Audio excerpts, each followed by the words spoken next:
धुले महानगर पालिका चुनाव की सरगर्मी के बीच एक अनोखी और घटके मामला सामने आया है। धुले शहर के प्रसिद्ध कार्टूनिस्ट राजेंद्र सोनार ने चुनावी प्रक्रिया में पारदर्शिता लाने और जनता का विश्वास जीतने के उद्देश्य से एक अनोखा कदम उठाया। उन्होंने 100 रुपए के स्टाम्प पेपर पर अपना वचननामा और हमी पत्र खुद लिखा। राजेंद्र सोनार का कहना है कि वे यह stamp paper Bharatiya Janata party Bhajpa को सौंपना प्रभाग क्रमांक 1 से टिकट की मांग करेंगे। उन्होंने कहा कि जनता को यह जानने का अधिकार है कि उम्मीदवार अपने क्षेत्र और नागरिकों के लिए क्या करने का वादा कर रहे हैं, और अगर वह वादे पूरे नहीं करते हैं तो उम्मीद है कि उनका सामना किसी और से जरूर हो। आजकाल राजकारणी लोकांचा धंदा हा कोणत्याही निवडणुकीत मनपात जाऊन त्या ठिकाणी पैसे कमवणे हा त्यांचा उद्देश असतो।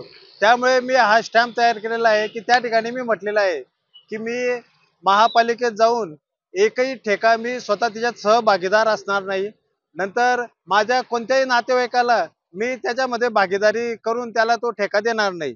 दुसरा मुद्दा आहे की पूर्ण भारतात माझ्या नावावर 1 इंच पण जमीन नाही। तिसरा मुद्दा आहे की माझे 2 बँक अकाउंट आहेत। ते एक करंट अकाउंट आहे दैनिक व्यंगनगरीचा आणि दुसरं एक माझं बचत खातं आहे। त्याच्यामध्ये फक्त दोघं मिळून 25,000 रुपये आहे।